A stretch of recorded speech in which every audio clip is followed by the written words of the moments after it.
Welcome to Kickass Radio, hosted by Jo Sainsbury, founder of Kickass Women. Join Jo over the next hour as she shares stories and conversations that are both inspiring and empowering. Having spent over 30 years in the corporate sector, Jo Sainsbury kicked off her heels and became a coal train driver working in the rail and mining industry. It has been her goal ever since to empower and support women who are considering a career change into an industry role, making the transition as smooth as possible. Jo is a walking, talking success story of how taking the plunge into industry can open up a world of opportunity. And you can do it too. If you're a woman working in industry or considering a career change, this is the radio station for you. Let's get into this episode of Kickass Radio. Hey there, Loggers. Welcome to the Kickass Radio Show. Am I excited for today's show? You bet your Kickass I am. Here's a grand statement for you, and one which we're going to tap in on today, and that being, want a trade job done professionally, on time, and with great communication? Get a woman to do it. Now, female tradies not only exist, but women are increasingly likely to take up a trade as a career, and they are gaining high feedback scores on the quality of their work. So when you think of the trades, you may still imagine a cadre of men tromping around in their overalls and tool belts. To a certain extent, that's true, but women still make up only 2% of the trade workforce here in Australia. So women can't be tradies? What's a chick doing with a wrench? She doesn't look strong enough to be a builder. Girls shouldn't work in such tough, dirty jobs. Any of these sound familiar to you? Most young women decide against a career in trades for various reasons, and this has a negative effect on productivity and growth in skilled industries. So why are lady tradies better on the tools? Not only are lady tradies growing in numbers, they are proving to be better on the tools.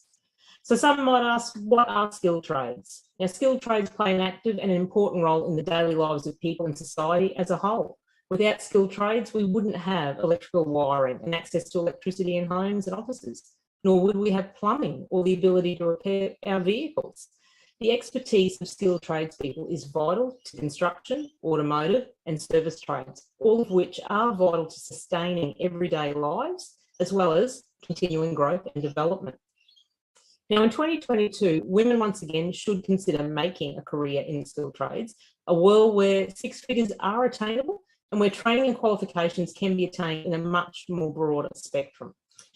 Now, although more women are pursuing careers in skilled trades, the current skills gap is calling for more creative and drastic solutions. There is still plenty of work to be done and not enough skilled women to go around. So, even though there are still some would-be female apprentices who wonder whether or not the career path is right for them, while the skilled trades are a great option for many Australians, and for young women it can be a particularly rewarding and lucrative career. So today we're delving into the subject that I'm very passionate about and believe that we all need to grasp an opportunity that presents to advocate and encourage young women to pursue a career as a skilled tradesperson.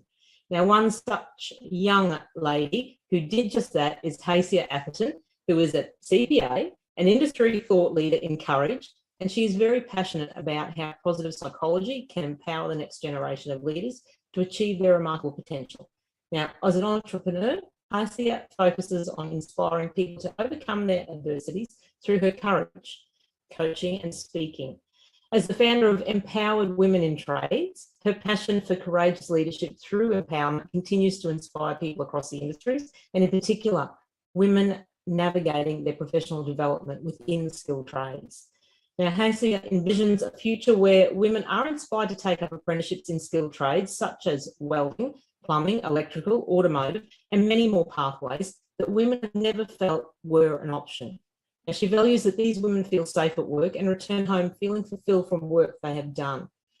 Hacia's own story is of courage and one hell of an inspiring and heartfelt journey where she is most passionate about empowering women in trades and seeing more women in the workforce with meaningful economic opportunities and skills. You're listening to the Kickass Radio Show Kickstart, where we talk about all things women working in non-traditional roles in varied male-dominated industries, and we tell you how it is. I'm your host, Jo Sainsbury, the glow-getter, I hope we can keep you in good company today and over the coming hour. And a huge shout out to all the women working out on track and on site today all over the globe. Stay safe and have a fantastic day on night shift. And this might also be a good time for a trigger warning that today's radio show may and does contain some adult language. Let's get into it. Hello, Hacia, and welcome to Kickass Radio. Firstly, thank you for coming on the show and for sharing some of your valuable time with us, especially when we know you're on holidays up in Port Douglas. I am. I escaped the Melbourne winter for a couple of weeks to come up in Port Douglas, but doing this kind of stuff I don't consider work. So I still feel like I'm on holiday here having a chat with you. Excellent. Well, thank you again. I know you're super busy, but I also know that we're going to have a great conversation and enjoy your company today. So to kick things off, tell us a bit about yourself and your career as a CPA and entrepreneur thus so far. Yeah, so my career's gone all over the shop. I graduated from Wrighton down in Melbourne, and I actually got into law. And after working in Owen Dixon Chambers and having a look at the commercial law landscape, because I wanted to be a commercial law barrister, and at the ripe age of 18, 19, it was a heavily male-dominated industry, and the way female barristers were treated was really, really bad. So I kind of shied off that career path. It's really ironic what I'm doing now, but I'm 34, I'm a lot older, I'm a lot tougher. So then, I went into psychology, management, marketing, and that's where my love for psychology started. And then I actually got academically burnt out for a bit, and I left and did a year of fashion design, which was pretty random, but absolutely awesome. And it was really interesting. Definitely an opposite end of the spectrum there. Hey? Yeah, it was really interesting. I've always been creative. I guess that's the entrepreneurial mindset. I've always loved fashion. So it was interesting to spend a year in that industry and seeing what that world was like. Very different to the trade world, I can tell you that.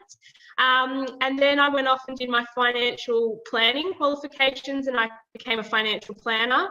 I only lasted a year in that industry because my personal values just really did not align with the industry. Welcome the Royal Commission and everything that happened there kind of highlighted a lot of the stuff that I had wrong and trouble with in the industry. Again, a very male-dominated industry and pretty hard to be a woman in that industry.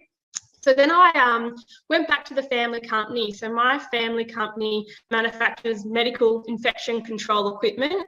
My family came over here in 1889 as plumbers in Melbourne, and was one of my great-grandfather was one of the founding contractors of the Master Plumbers Association, which was pretty awesome.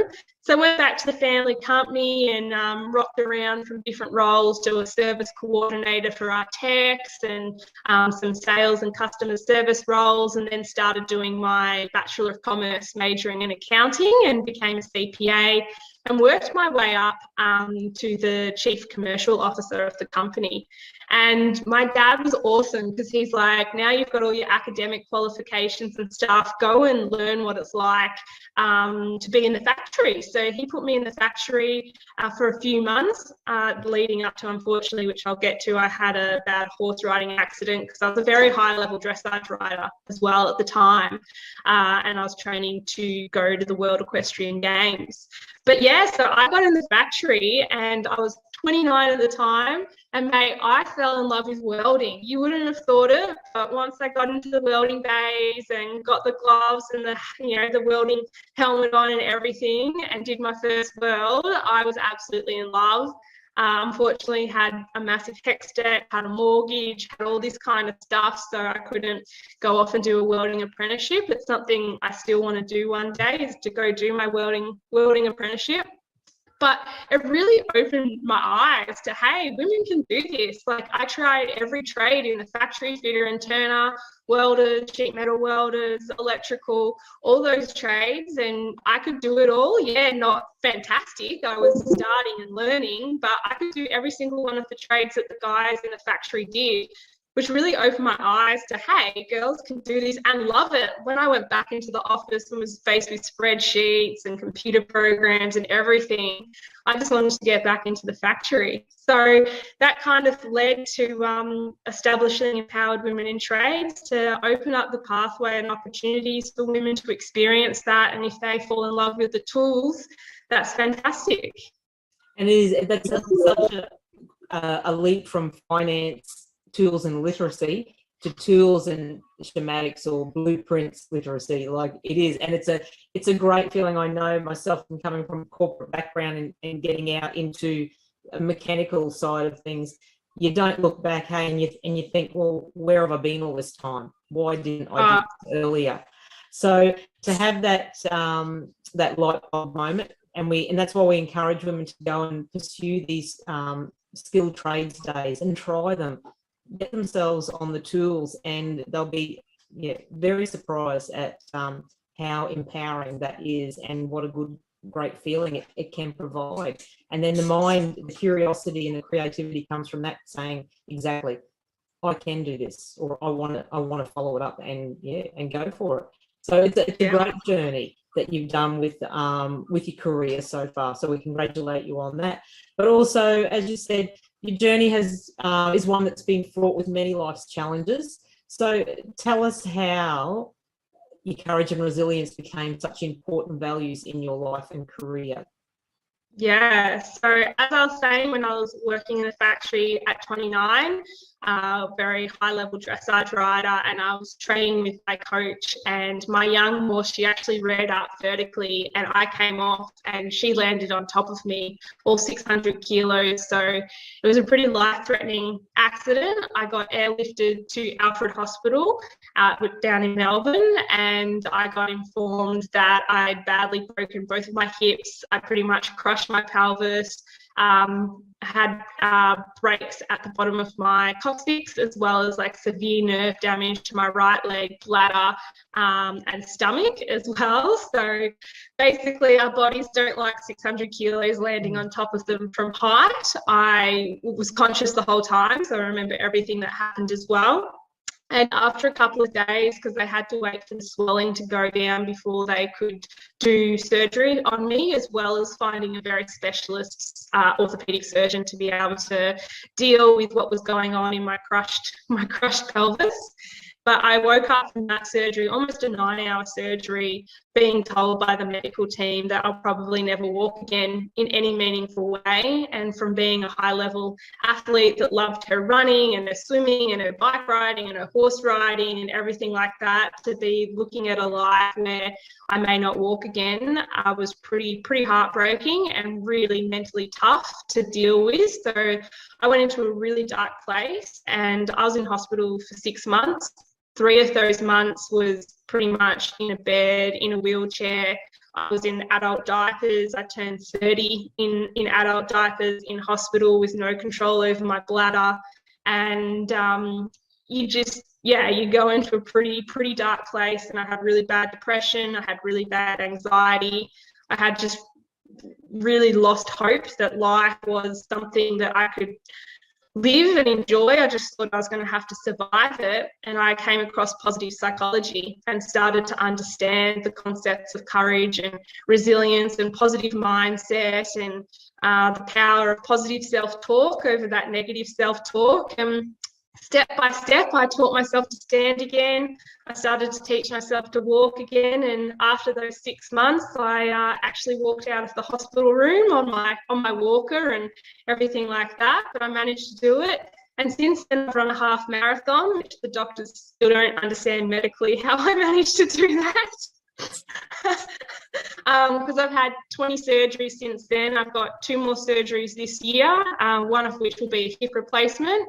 I've got 2 computers inside me that work with all of the nerve damage and everything inside my body and things like that. So, but yeah, each surgery I get back up, I get on my feet 1 step at a time and go smash it out. Oh, phenomenal. It's an absolutely remarkable story. And congratulations to you. And exactly that, I couldn't imagine the mental hardship mindset change that you had to go through, and how it's a testament there that the change in mindset and the positive outcomes that come out of that change in mindset, and you've definitely shown that there. So a very tough journey to live through, but great milestones and achievements now, even though we are looking at you, and you've just said you've got 2 computers inside you. So how do you go through the airport body scan there? Yeah, I'm not allowed to. I've got like a little card that obviously explains the technology that I have inside me. So they take me and pat me down and make me take my shoes and everything off and put all that through the scanners, but I can't go through the scanners myself. So yeah, got to get to the airport a little bit earlier to deal with these nuances, but I'd rather get to an airport earlier and be able to walk than exactly than not get to the airport earlier. So yeah. And it's great to see that through your courage and your resilience, how successfully you've turned a major life trauma into a triumph. So inspiring audiences across Australia with your transformative success is a relative concept which must constantly be redefined, and that advancement in life is largely based on your ability to implement, incremental goals, that's what you promote and you encourage. So yes, major milestones. 100%. Yeah, major milestones come from the hard work and in a change of mindset. And we all go through some pretty dark periods in our lives, and I can say that I did too. And it's become, your darkest hour can become your catalyst for your most memorable and positive outcomes, I think. Definitely. Without that shift in mindset, I truly believe I still would be in a wheelchair or working with all my walking aids and things like that. Our mind is the most powerful resource and asset that we have. And it is, and until people realise that, as much as they say, oh, yeah, I want to do this, but this is holding you back, you've really got to change that mindset, because until you do, you will hold yourself back and you won't achieve what you want to achieve without that. Yeah, and like when I was learning to walk again, like if I doubted myself, I had the whole medical team saying, you're not going to do this.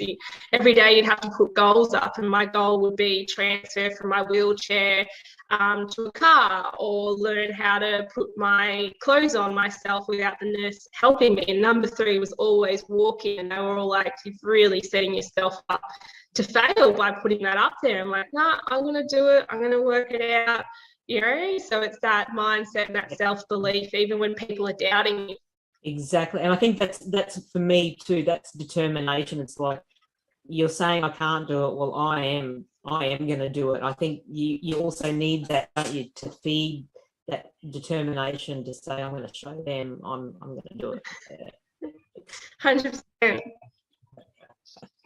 Okay, so can you describe the aha moment? And I think you might have already said that in your career path, when you did decide to pursue those skilled trades. So it was obviously on the factory floor. And how did you start thinking about your own business projects going in that same direction? Was it just from working on the floor and gaining that experience in the factory? It was a combination of a bunch of things. So obviously having that lived experience and my love for trades, and particularly the welding trades and metal-based trades. I love my husband's a farrier, so I get to play around with his old horseshoes and get to muck around with that. So I have a deep love for metal-based trades particularly. And also through uni, one of my research projects was always around the financial hardship of Australian women and what was happening there. And I've always kept a very keen eye on it, because it's just heartbreaking, a lot of the statistics out there that are happening, especially with COVID. We're seeing the really high rates of homelessness among Australian women in their 40s and 50s, and the trend is not going in the right direction, in my opinion, because it's actually increasing. And then also the skill shortage. Being in a trade-based manufacturing company and family, I'd always looked at the skill shortage that was happening in Australia, and again trending in the wrong direction with decreasing apprenticeship rates, but also increasing workload in construction, manufacturing, mining, etc. And for a long time, we relied on imported labour to fill these absolute vital roles to keep Australia going. The trades are the backbone of Aussie. If we don't have tradies, we don't have our economy, our country, anything like that. It wasn't until I experienced trades myself that I put the financial hardship of Australian women and the skill shortage of Australia together and go, hey, why don't we bring these two things together? Tradies earn awesome money. This could stop these women ending up on the streets or having to make the decisions if they feed their kids or feed themselves, or having to make that heartbreaking decision if they do find themselves pregnant that they can't afford a second child or a third child, and having to end that pregnancy because of poverty and financial hardship. Where if they got into a trade, if they loved a trade and had an opportunity to be a tradie, they didn't have to make some of these really heartbreaking decisions. Yeah. And that's right. And financial literacy is such an important skill on its own to get a grip on, and we should promote that more. There should be more resources and avenues for in education pathways to actually instill that literacy into the young women, so they leave school with that skill already in their pockets, and they can take it out in their career and learn from that and manage themselves so much better. But as you said, the state of our country with homelessness at the moment, in particular women, domestic violence, is just so alarmingly out of control, and we need so much more heightened awareness and aid in all those areas. So if we can help encourage women to take on these jobs and to pursue the apprenticeships and make a life for themselves, financial independence, security, and a livelihood, that would be tremendous. So the more you know how hard it is to find a tradie. There's job security out there. I know there's the transient workforce in especially construction. You know, the job gets finished, is there going to be another job? At the moment, yes, the pipeline for all the infrastructure, commercial, domestic, there's work for years and years and years to come for tradies. But saying, like, I know how hard it is to get a tradie to come around if you've got a broken toilet or some electrical things. They're really hard to find at the moment because of the skill shortage. So there is job security out there for women, probably more job security than in cleaning positions or your typical female roles. Yeah, that's right. And like creativity and innovation have the added benefit of being extremely important when building a resilient and flexible business. And this is crucial for all industries going forward. So encouraging higher female participation in the trade industries and in the uptake of apprenticeships or traineeships doesn't only help to combat the future skills shortages, it can also create new opportunities for women to deal with this unique economic opportunity that's out in front of them. Like we said, a business startup, how awesome is that? You know, to see a lot more female-owned trade businesses turning up to the job site in their utes, in their work utes, with the tools. Exactly. Yeah. And you can do that once you're a fully qualified tradeswoman. You can be a mum that works between drop off and pick up. You're booking your own clients, you're booking in your own jobs. Yeah, you've got to earn your stripes, and for a while you have to work for someone. But once you're at a point of a skill set within your trade that you can go out on your own, you can have that flexibility to be able to be an active mum as well as earning really good money. You can do, you know, work on the weekends and different things like that. There is so much flexibility at a certain point in your career within trades. Obviously, first year apprentices, not so much, but just the same at uni. You know, you can't go and walk into a courtroom at first year law. You've got to earn your stripes. And trades is, in my opinion, just another 4-year degree. You take 3 years degree, depending what trade you're doing. You earn your stripes, you become qualified, and then you can call your own shots.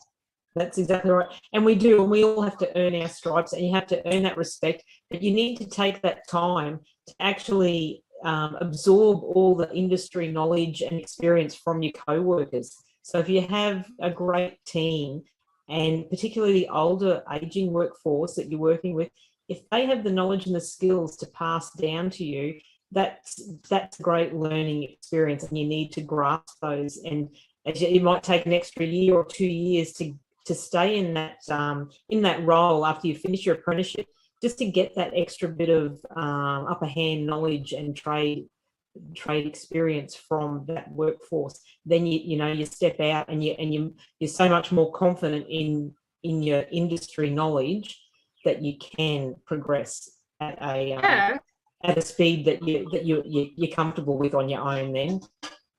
Exactly. And even specialize in stuff like, I know with my husband, after a 4-year apprenticeship as a farrier, yeah, you can do basic stuff and racehorses and things like that, but you don't have the skill set to do really high level surgical work for horses that need special shoes, or really understanding the movement of a dressage horse and what kind of shoes it needs to improve its movement and things like that. That takes another 3-4 years as well. So if you can stay under a really skilled tradesperson for those extra years after your apprenticeship and pick up those specialised skills, which again in a lot of metal trades there's really specialised skills set as well, you become so invaluable. That's so true. That is correct. So can you recall any times when you questioned your involvement in the trades industry because of your gender? Have you had any role models or mentors to help you out along the way? I'm very lucky to have such an incredible community of men and women around me. And yeah, there's been times, certain things that have been said to me on site that have rocked me a little bit. It hasn't made me question what I'm doing. It's made me even more passionate about it. But yeah, it's definitely made me question myself. It's definitely made me question humanity in general, some of the stuff that has been said to me. But it's led me down a really interesting path. So I'm doing a Masters of Applied Positive Psychology at uni at the moment. And what I'm really researching in and understanding a lot is around masculinity and the different styles of masculinity that's out there, your more traditional masculinity all the way to more positive and inclusive masculinity. And what I've started to uncover and see is, even with the guys out there, there's a lot of gender conflict between how a trade site expects a man to act and be sexist towards women, have anti-feminine behaviour and this more traditional male mindset that men are better than women. But then out in society or at home or anything like that, they operate a lot more with empathy and compassion, or demonstrate more feminine styles of characteristics. And this is really confusing for guys. So some of the men that have lashed out to me on site, when I sit there and think about it, I'm like, wow, they must be going through so much frustration and fear and uncertainty. And this is a really scary time for guys as well, with women coming into their man's world and bringing a different skill set to trades. Women do trades different to men. We're built different, we think different, we walk, talk, act different. So we're bringing something different, which is not necessarily better, it's just different. So what the poor treatment I've experienced has really been good in a way, because it's made me dig deeper into what's going on within the mindset and the psychology of a lot of guys out there. And we know there's a big mental well-being issue for men in trades as well. And I think it comes back to a lot of this conflict that they feel of how they should walk, talk and act on site versus how they should walk, talk and act in society. And that's right. And there is a lot of social expectations around the gender. You know, the manual trades are seen as masculine professions, which means the young women generally don't consider careers in these fields because of that stereotypical perception. And the perception of the macho workplace culture is, you know, has always been in the trade industries, and that they thrived on the competition and the intimidation, and they often, you know, bullied and harassed. So gone are the days of the sexist joke and the foul language or the chauvinistic attitudes, we would hope. but there is still a lot of education in that sense as well. And there's been a turnaround, I think, in the older men now fearing working with the younger generation, the younger women, because of all the innuendo, or they're afraid to have a bit of a joke with their work colleagues now, if they are particularly the younger women, because they're frightened of they're going to say the wrong thing, or they're going to be offended. So it's kind of turned a bit of a full circle there. It's been accepted to a certain degree, but now it's coming to a point where they're stepping back, and it could be a bit of mental health issue there too, that they're not game to say anything or act in a certain way around the young women in their workplace.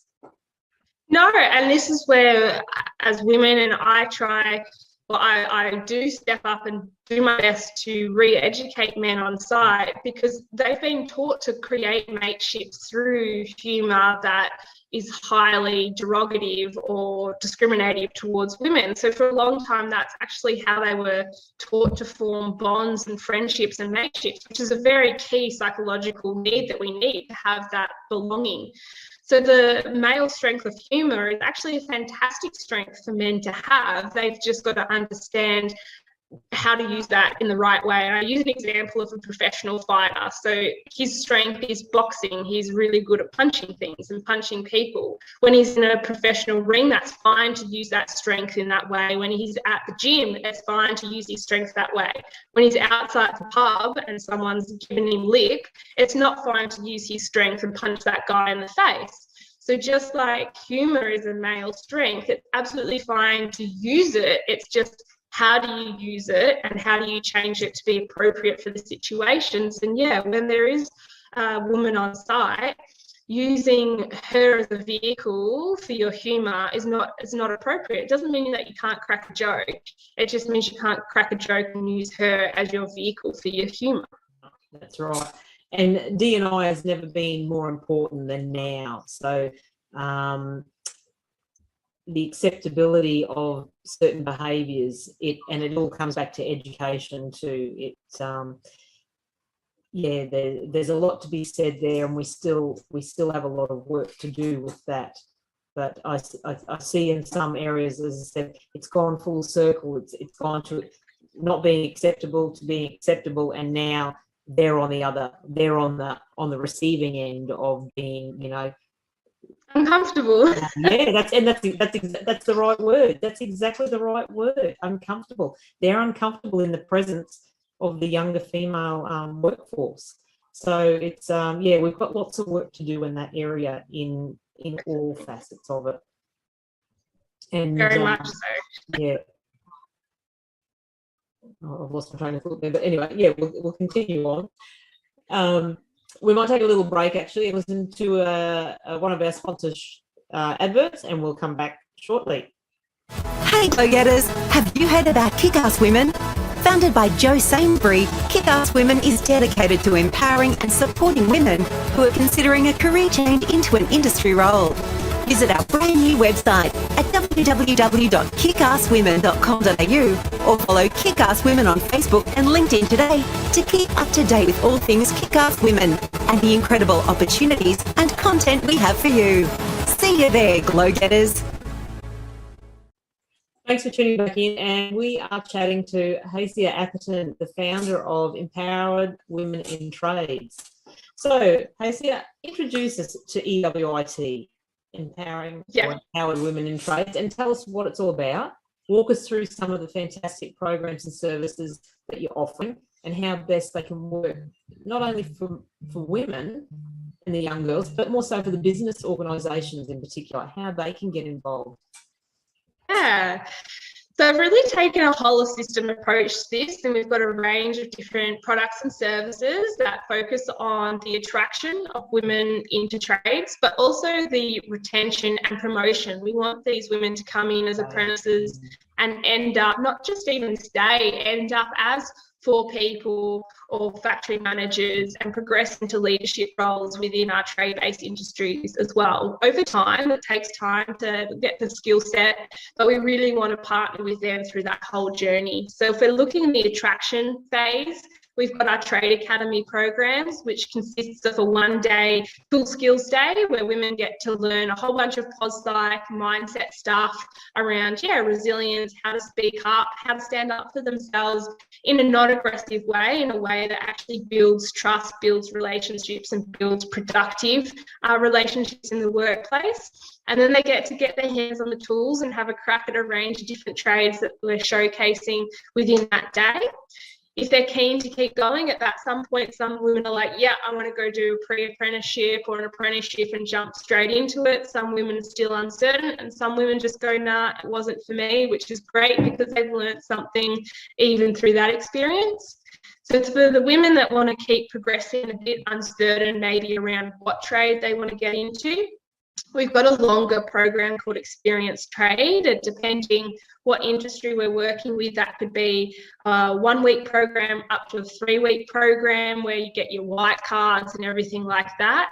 And the concept of that program is we do really deep dive in human skills, positive psychology. So you spend a whole day learning a whole bunch of that kind of stuff. And then you get to experience, 3 to 4 different trades at TAFE or an RTO and see what your life at school is going to be like, and understand there is schoolwork, there is, assignments, there's reading, there's classroom stuff that you have to do, as well as where your skill set's going to go. So day one, you'll come in not knowing how to strip wires. Last day, you'll be wiring up circuit boards, etc., etc. And then we do, depending on the style of the program, some of their ticketed qualifications, so their white cards, if we're doing something in civil construction particularly, so that they can get boots on ground on the civil sites. And the last part of the program is exactly that, boots on ground, employer experiences, going out and seeing what that trade looks like in real life. And then we finish with a bit of a networking, meet the industry, get the local employers in to have a networking breakfast with the participants. And if they're looking for apprentices, plumbing apprentices, the participants are really keen to get into plumbing, then hopefully they can have a really productive conversation. And the last day of that program, we do kind of work readiness stuff. How do you write a resume and a cover letter for trade-specific kind of roles as well, and just help them prep a little bit for trade-specific style interviews for their apprenticeships as well. So that's looking at the participants, and then we're just about to launch our trade network as well, where they can become members of that, and we provide ongoing education around positive psychology, marketing. If you want to be an Instagram influencer throughout your trade, how do you do that?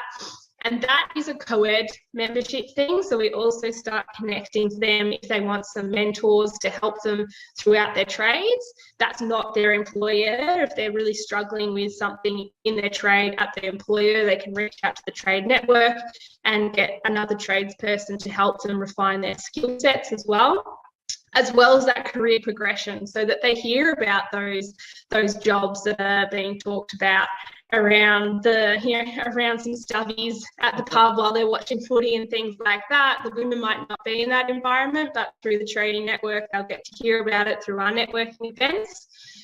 And then we transition into looking at more our employer programs. So for a lot of our employers that are a little bit nervous about employing a tradeswoman, we've got different cultural uplift or cultural renovation programs to come in and have a chat, to go through a lot of that discomfort, whether it's do we have the right HR policies in place for a woman, to talking to the guys about, it's fine to feel uncomfortable about this, it's fine to be fearful about it, let's talk through that and give you some resources. For example, if the girl's got a difficult name, some people struggle with my name, don't call me Love, just say, hey, I'm really struggling with your name. Can I call you H, or can I call you Hayes, or is there something else that I could call you because I keep forgetting your name or I really struggle to pronounce it? 100%, I'll be like, call me Hayes or H or whatever. But a lot of guys who are uncomfortable just call them love or fun, and that creates a bad situation. So yeah, for employers, we do that, and a bunch of POS-psych human skills stuff for the male tradies as well, just around how do you have productive conversations, like how do you actually have a conversation instead of fighting with each other about something that happened on site. How do you have an empowering conversation that is productive for everyone on site instead of just screaming at each other or yelling at each other or swearing at each other? Usually over something so minor and trivial, isn't it? Like, you know. Exactly. And when that does happen, a lot of the resources we give to employers is, that self-awareness piece to go through and be like, okay, why did I blow up? What am I actually angry or frustrated about? What's actually going on? Why did I blow up over going to Bunnings and forgetting to pick up a part and doing things like that? So that real self-awareness and just having emotional intelligence, really, and creating a brave space for the men to really lean into and feel safe to start expressing some more emotional intelligence. Excellent resource and excellent outreach programs that you're offering. And I know women need that support. So having a network like EWIT, it's such a tremendous fallback, because we're not good at supporting each other, but I think we can be so much better at it, and we need to be. And having that network, it can really help the women feel empowered and worthy in their field, and it builds a welcoming community, as you said, where they build that comfortable atmosphere and they can come in and ask for help. And that's the number one thing. They've got the confidence. They've built the confidence to come in and say, hey, Steve, I'm struggling with this. Do you know someone that can help me out in this field? Or so they need to utilize such networks and communities like these in their trades and in their careers for so much more 100%. than so many. Like the boys club does it so well. The boys are really great at lifting each other up and supporting each other in so many ways. And a lot of women feel so alone in their trades. And there might not be another tradeswoman in that particular trade around you. Like you might be a chippy and you're the only chippy in that area, but there'll be sparkies or plumbers or welders or different things like that. And that's what we want to do, is bring all that together, because regardless of your trade, like there will be nuances to your specific trade, but a lot of the self-doubt, a lot of the other mental and emotional things that you're going through in your apprenticeship, feeling alone and isolated, other women are going through that as well. So to have that community to talk through a lot of the psychological things that you go through. And apprenticeship's hard. You stuff up, you fail, and you're on the clock, you're on a client site, you're getting paid to do all of this. So male or female, there's a lot of psychological stuff that you go through of doubting yourself when you join an apprenticeship, and that's just being an apprentice. That's right. That's exactly right. So with being involved in that industry, that male-dominated industry, how did you become so passionate about diversity and inclusion? Did it derive from a particular experience that you had? There's been some personal experiences that I've had. I've lost some friends to suicide, which has been pretty tough. And as well, I've had some friends that, because there was a woman on site and they were able to go talk to her about certain things that were happening, and she was able to read some body language that was happening on site between two particular guys, and managed to talk them all through it and things like that. A situation that could have been really, really bad actually turned around, and they're all really good mates now because of that. Female that had a different view on it could pick up body language, could see what was happening when one guy said something to another guy, could see his body language and see he was not okay with all of that. So I think it's so incredibly powerful having that diversity for our mental well-being, and I think it's going to be a great way to turn around the terrible statistics we're seeing in suicide within male tradies, and the suicide rate among male tradies is higher than any other occupation or industry in Australia. But also, like, for businesses, you see the benefits for productivity, for innovation, to move things forward. And I think the D&I is low in trades in every single country in Australia. Like the UK, it's lower than Australia. The US, it's really low. So I'm super excited because Australia was the world leader, or second country in the world, to give women the right to vote in 1902. And I see this as an incredible opportunity for Australia to be a world leader again in increasing the diversity within trades, therefore increasing innovation, probably developing new tools, new ways to do things. And we might be a little dot on the map, but I think this is an incredible opportunity for us to be a world leader again. Excellent. And it is, and there's so much creativity and curiosity within so many women that they aren't taking that risk and letting it, exploring it. So many more need to be much more curious about things they've got a general talent, a natural talent at. Exactly.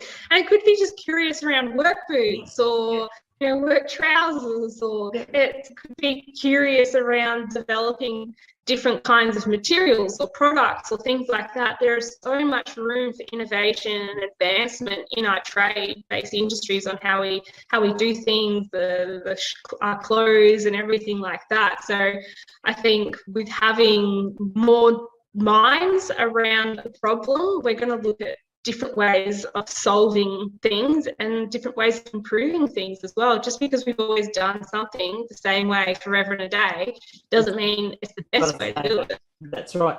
And like for women working in the industries, in many industries, inequality is the absence of a female toilet in your workplace. Inequality is having to wear a uniform that doesn't fit, and that becomes a safety issue then.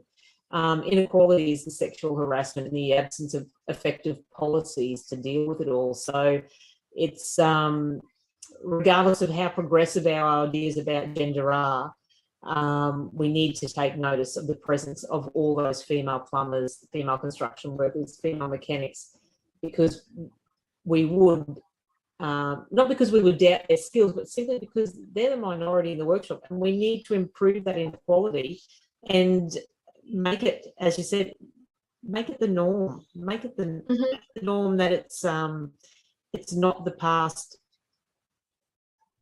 mindset or. Right. And it's just, and as you said, it's the little things. Like if you are an employer that is listening to this and you do have a female on your site or at your workshop, just check to see if you've got a sanitary bin. You don't have to go build a whole new toilet for her, but just check that you have a sanitary bin, because the amount of stories I've heard of women having to put, their pads or their tampons in their pockets or their lunch boxes or things like that. Like, come on, we're Australia. We're not a third world country. So if you're an employer that employs a woman and it doesn't cost that much, it's not going to break the bank, to go and get a sanitary bin.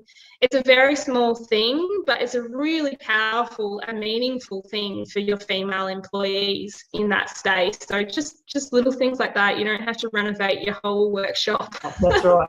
And it's to improve inequality, it's critical that these roles evolve and more women are encouraged to go in, because the evolution has occurred in these workplaces. So, yeah, as you said, they're not budget breaking items. They're not budget breaking improvements. They're just little things that can make such a big difference. Yeah, and the productivity that you'll probably get out of someone that feels seen and valued without having to say, hey, can we get a sanitary bin in here? Because no woman wants to have that conversation with their employer. It's not a comfortable conversation to have. But rocking up to work and seeing it there goes, wow, they see me, they understand me.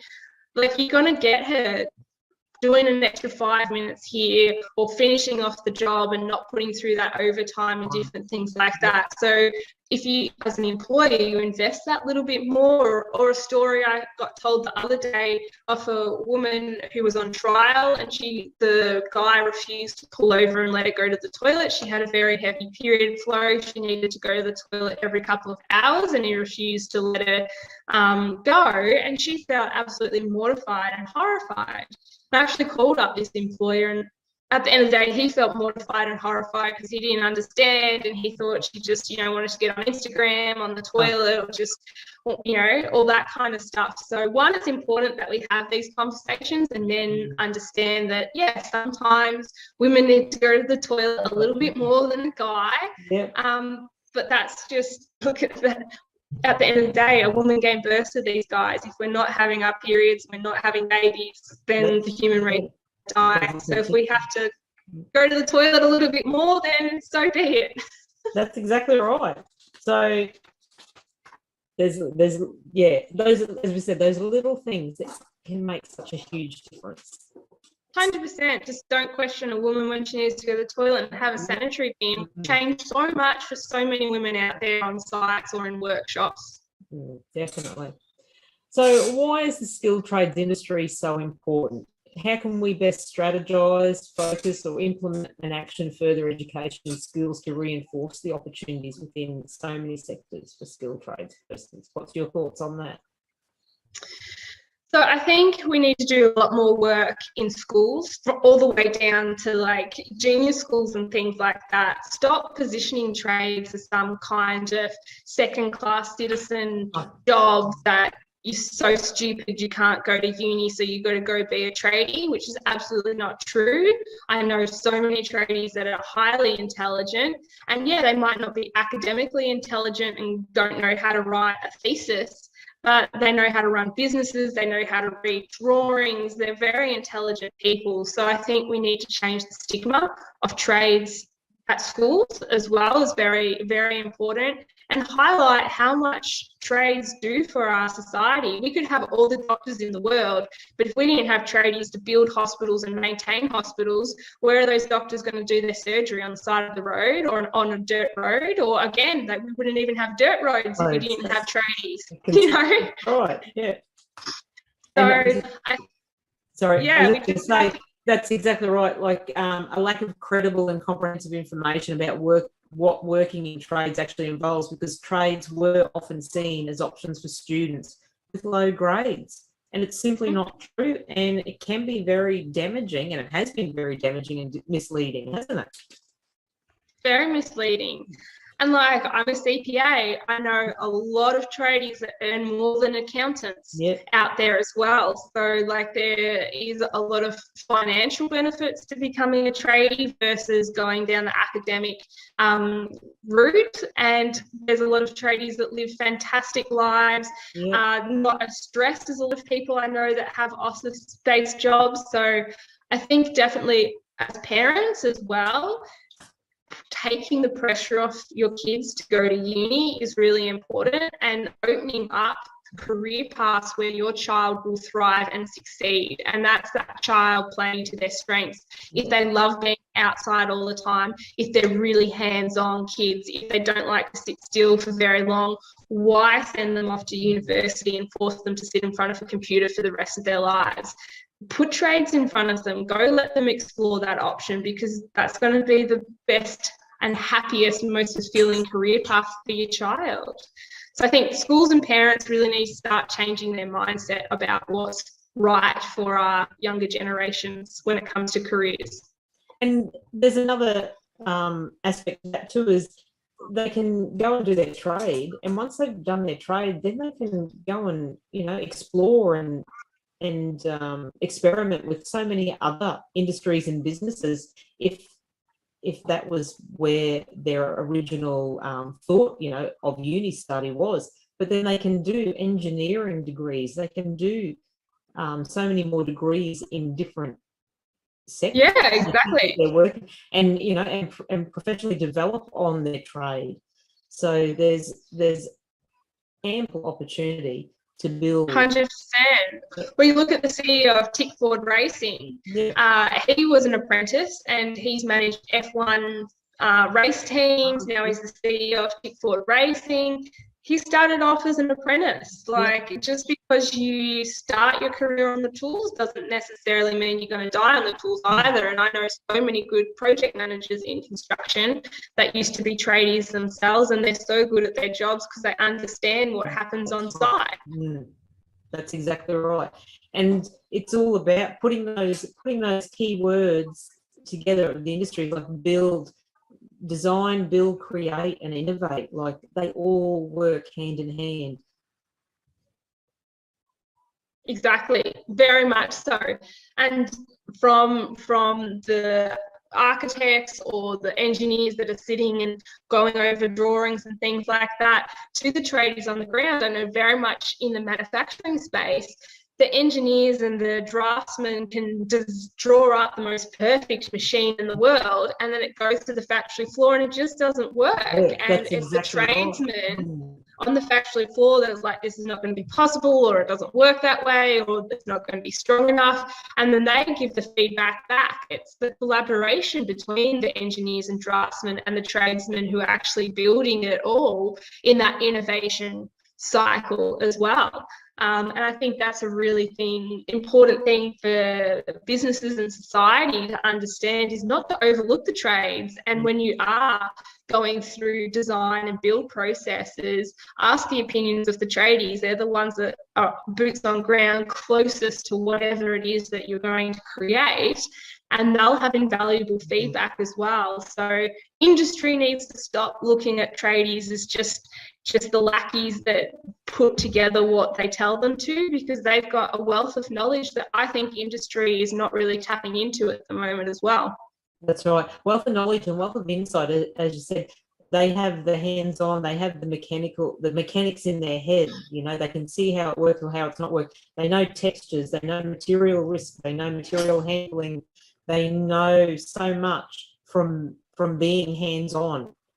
And when they see a design come out, they can say, you know, they know straight away just by looking at the drawing, oh, that's not going to work because of this, you know, that won't hold that weight. You know, if that bucket on that loader's got to hold that concrete, well, that concrete's too heavy for that bucket or whatever. But they can see, you know, straight away from working in hands-on what does and does not work, rather than just so yes, lots there. But yeah, I think I agree there. We definitely need to start at the junior school and educate our educators that it's definitely a very well worth industry to pursue, and it's not just for the kids that aren't, you know, great academics. It's for everyone.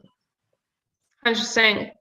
Male, female, you know, very good at academia, not very good at academia. The skill sets that you need is to enjoy being active, you know, good with your hands, good dexterity. Like, there's a whole range of skill sets that make you a good tradie, and they have nothing to do with your academic prowess or your gender.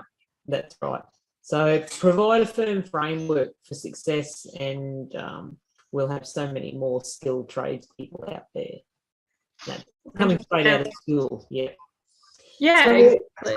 Yeah. So what should a good workplace culture look like from your perspective, Ben? What are the top 3 things businesses within the trades industry can do to be more inclusive for females? Yeah, so number one is definitely around